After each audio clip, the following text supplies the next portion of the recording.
Эфиризлануда урматтуу телекөрүүчүлөр, ал эми биз бүгүн эхинококкоз жана альвеококкоз оорулары тууралуу кеп кылып жаткан мезгилибиз. Студиябызга дагы атайын дарыгерди чакырганбыз. Анда мен сизге тааныштырып өтөйүн. Айылчинова Айнура Умаровна, Восход үй бүлөлүк дарыгерлер тобунун дарыгери жана клиникалык жетекчи. Саламатсызбы? Саламатсыздар. Маанайыңыз кандай? Жакшы келип алдыңызбы? Жакшы. Биз бүгүн жогоруда айткандай эле эхинококкоз оорусу тууралуу кеп кылып жаткан мезгилибиз. Негизи эле бул ооруга мүнөздөмө өрөтсөңүз, жугуу жолдору кандай, алдын алуу жолдору кандай, мына ушул туурасында айтып берсеңиз. Эхинококкоз өзү боорду, өпкөнү жана башка адамдын организмдеги органдарды жабыркаткан мите эхинококк личинкасы аркылуу жуккан оору болуп эсептелинет. Бул личинка жугуу жолу болсо, бул үй жаныбарлары, ана адам ооруйт. А жугуу жолу болсо, биздин үйдө эле баккан, өзүбүздүн баккан итибиз, мышыктар, мал жаныбарларынын ичинен Кыргызстан аябай көп кой чарбачылыгын көп кармайт. Кой аркылуу анан бодомалдын ичинен уй, анан бизде аз кездешет, бул төө малы болуп эсептелинет. Бирок бул жерде баягы орусча айтканда промежуточный хозяин деп коет, анан акыркы ээси оорунун.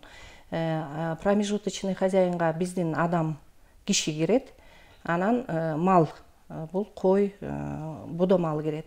А акыркы ээси болуп бул оорунун ит, үйдөгү мышыктар, анан эми баягы үйдөгү эместердин ичинен алсак түлкү, бөрү, ушулар кирет экен.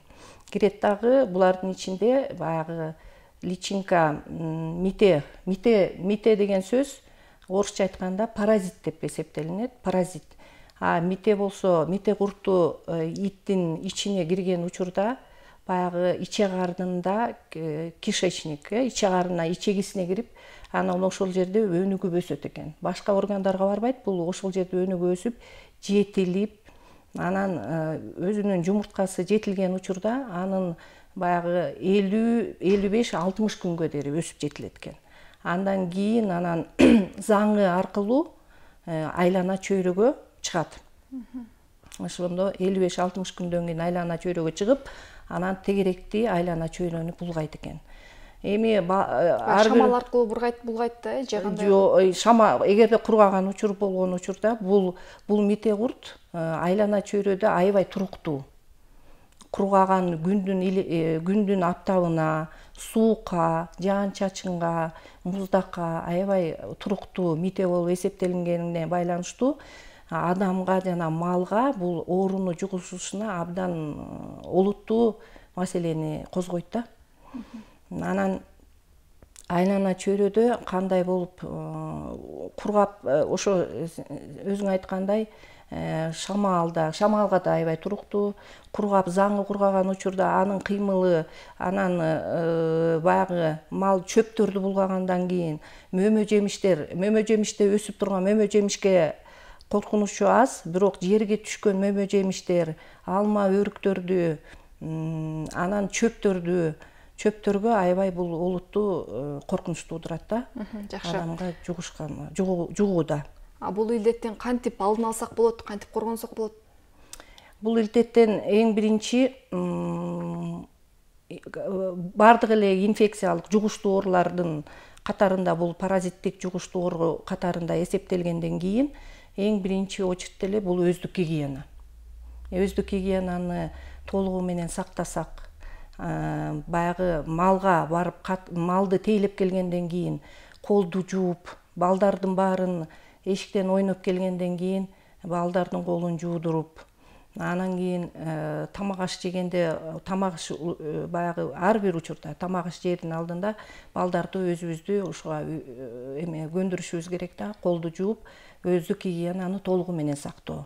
Экинчиден баягы алма өрүктү баягы үзүп албай жерден терип алган алма өрүктөрдү суу менен, орусча айтканда проточная вода деп коебуз, крандан аккан сууга жакшылап жууп, анан кийин чоң идишке чылап коюп, бир топ мүнөт өткөндөн кийин кайра проточный водага жууп, анан кээ бир көк чөптөрдү, мисалы үчүн пиязды жуулуп келип жейбиз, укроп, аларды да чылап коюп, андан кийин ысык суу, кайнак суу менен үстүнө куюп, чайкап жууп туруп, анан кийин колдонсок болот.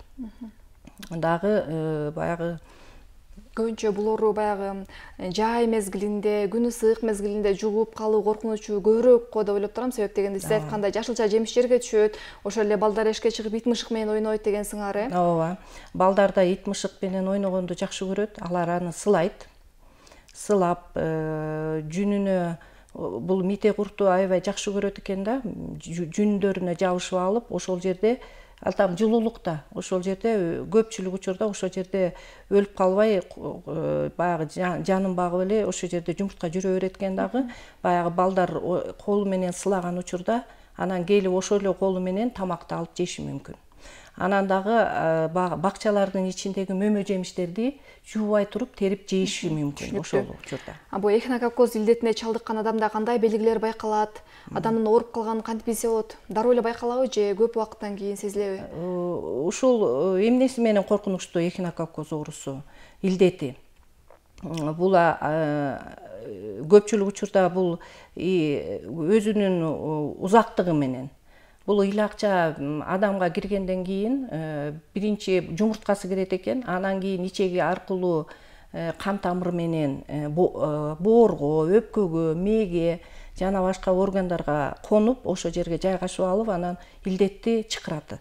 Ошол учур боордо, например, мисалы үчүн боордо ал конгон учурда көп убакыт өтөт экен да. Кээде 8 жылдан 12 жылга дейин барат. Бала чагында жукса, чоң киши болуп калган учурда оорушу мүмкүн экен. Демек, дароо байкалбайт турбайбы? Дароо байкалбайт. Анан бул оорунун илдети кай жерде жайгашкан, кайсы органда, канча убакыт болду, көлөмү кандай, анан санына жараша, ошого жараша, орусча айтканда клиникасы, белгилери билине баштайт. Кандай болот ал белгилери? Адам өзүн кандай сезет? Мисалы үчүн боорунда болсо, кайсы органда деп атпаймынбы? Мисалы үчүн боорунда болсо, ал адамдын тамакка болгон табити тартпай калат. Арыктайт. Көпчүлүк учурда булар арыктап, анан эгерде баягы өт аккан проток деп коебуз, түтүкчөлөрүндө жайгашып калса, анда адамдын кожасынын өңү өзгөрүп, саргарып, көзүнүн ичи саргарып, тамакка табит тартпай, мен айткандай, анан ичи, абдоминальный область деп коебуз, ичинин ооруганын айтат. Анан көпчүлүк учурда булар клиникасы, белгилери анча билинбегендиктен башка оорулардын себеби менен, мисалы үчүн УЗИ өтүп аткан убакта, ошондо байкалып көрүнүп калган учурлары көп кездешет. Бул оорунун дарылоо жолу кандай болот? Жана бул ооруга көбүнчө кимдер чалдыгат? Баягы билишимче 14 жашка чейинки өспүрүмдөр көбүрөөк чалдыгат деген статистиканы окуп калдым. Мунун канчалык деңгээлде чындыгы бар? Статистика боюнча айтып кетсек, бул Кыргызстанда кийинки кездерде 12-жыл менен 22-жылдыкы динамический да, баягы статистикалык белгилер боюнча 800дөн 1,5 миңге дээрлик адам жылына ооруйт экен да, эхинококоз менен. Эхинококоз менен. Ошонун ичинен тиги баягы хирургиялык метод менен лечениясында бир 1000ге жакын адам, анын ичинен 200-ü альвеококоз деген оорусу бар. Мунун эхинококоз экиге бөлүнөт. Ошонун более оорураак түрү альвеокок менен дарыланышат экен. Анан дарылоо түрүн сурап жатпайсыңбы? Ошо дарылоонун эң биринчи баягы бөлүгү бул хирургиялык метод. Хирургиялык жол менен дарыланат. Бирок хирургиялык жол менен дарыланган учурда дагы анын аркасынан кайра консервативное лечение деп коебуз, таблетка түрүндө кабыл алып, узак мөөнөттүн ичинде дарыларды ичип туруш керек. Жакшы. Анан баягы ылаңдаган малдын боорун, өпкөсүн ушу жандыктарга итке бербестен аны жерге көмүп салуу сунушталат экен. Анан баягы ошо малды союп жатканда эле бир ооруп жаткан экенин, өпкө боорунан көрүп эле билсе болот, аныктаса болобу? Болот. Оору бул малды сойгондо бодо малдарды, уйларды, анан койлорду сойгон учурда өпкө боорунун ыйлакчалары бар экенин союп аткан адам көрөт. Ошону көрүп өзлөрү колдонбой, буну көпчүлүк учурда эмне кылышат? Итке берип коюшат. Ит болсо акыркы, мен жанадан бери айтып аткандай, акыркы ошол оорунун ээси болгондон кийин айланып келип эле адам баласына чыгат. Айланга бул ошон үчүн круг деп коет, тегеренип эле цикл болот да. Адамдан итке жугат, малдан итке жугат, а иттен адам менен малга кайра жугат. Ошон үчүн цикл менен берилет. Аны сактап калыш үчүн бул алынган баягы өпкө боорун аны ыргытып итке гана бербестен, аны терең көмдесе анча казбай туруп көмүп коюшат. Эмени терең 1 метрге дере ит казып жебегендей кылып, терең кылып казып, анан көмүп коюш керек. Жакшы, пайдалуу маалымат болду окшойт биздин телекөрүүчүлөрүбүз үчүн. Анан айтсаңыз, ушу эхинококоз оорусуна карата вакцина барбы, же болбосо ушу мал жаныбарларды, ошол эле ит мышыктарды дарылай турган атайын бир таблеткалар болобу, ушундай дары-дармек барбы? Азыр эхинококоз оорусуна дары-дармектер бар. Бул эң биринчи профилактикасы ошо багып аткан үйдөгү мышыктарыбызды, иттерибизди профилактикалык түрдө бул оору эми медицинанын эле багы көйгөйлүү проблемасы, маселеси эмес. Бул ветеринардык службанын дагы көйгөйлүү маселеси болуп эсептелингенде, ошон үчүн баягы итти, үйдөгү баккан иттерибизди, мышыктарыбызды ветеринардык службага көргөзүп, аларга ар бир жылына 4 жолу, ошондо 3 айда бир гельминттерге, ушуреке каршы дарыларды берип турсак, аябай жакшы болот эле. Жакшы. Анан ошо альвеококоз оорусу дагы бар экенин билебиз. Анан эхинококоз менен альвеококоз оорусунун айырмачылыгы эмнеде? Ушуга токтолуп өтсөңүз.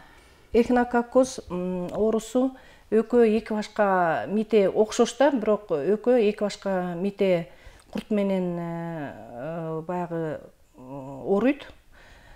Эхинококоз оорусуна караганда альвеокок оорусу ал дагы жаныбардан жугат, Ал да жаныбардан жугат, ушундай эле иттен жугат, ушул эле цикл менен жугат адам баласына. Бирок өзүнүн белгилери боюнча, клиникалык оорулугу боюнча альвеокок оорусу оорураак болуп эсептелинет. Оорураак болуп эсептелинет дагы, баягы өлүмгө көп дуушар кылат. Ошонусу менен эхинококтун биринчи түрүнө караганда альвеокок оор болуп эсептелинет. Бул эки дарт тең айыгабы?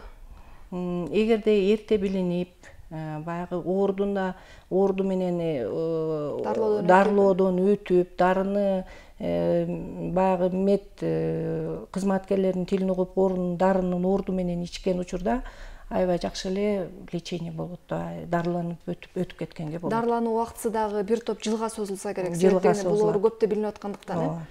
Ошону өзүң айткандай бир эле орган баягы жапа чекпей, кээ бир учурда өпкө, боор, сөөк оорулары, ичек арында болушу мүмкүн. Ошон үчүн баягы оорунун узакка созулуп кетиши, ушул оорунун оорлугуна байланыштуу болот да, тяжестный состояниясы. Анан эхинококоз оорусу бул адамдан адамга жукпайт, э? Адамдан адамга жукпайт. Адамдан ооруп жаткан адамдан эми коркпош керек, адамдан адамга жукпайт. Только вот жанагы айтып аткан гигиенаны сактап, мал сойгондон кийин жанагы өзүң айткандай жанагы өпкө боорун колдонбой, аны итке бербей, ушул профилактический да, булардын баарын колдонсок, мөмө жемиштерди жууп жесек, чөптөрдү жууп жесек, анда эч качан бул жукпайт деп эсептейм да. Жакшы. Жаз мезгилинин келиши менен күн жылып жатат, ошол себептен дагы эхинококоз илдетине карата 1 айлык жарыяланып жаткан. Да ошол себептен биздин жалпы телекөрүүчүлөрүбүзгө пайдалуу маалымат болсун деген иретте сизди чакырып отурабыз. Сизге ыраазычылык билдиребиз. Анда биздин жалпы телекөрүүчүлөрүбүзгө кайрылуу жасап кетсеңиз болот. Негизи эле бул оорудан коргонуу жолдоруна кеп кеңешиңизди берип өтсөңүз болот. Эми бул эхинококоз оорусунун коргонуу жолунун азыркы айтып кеткендей,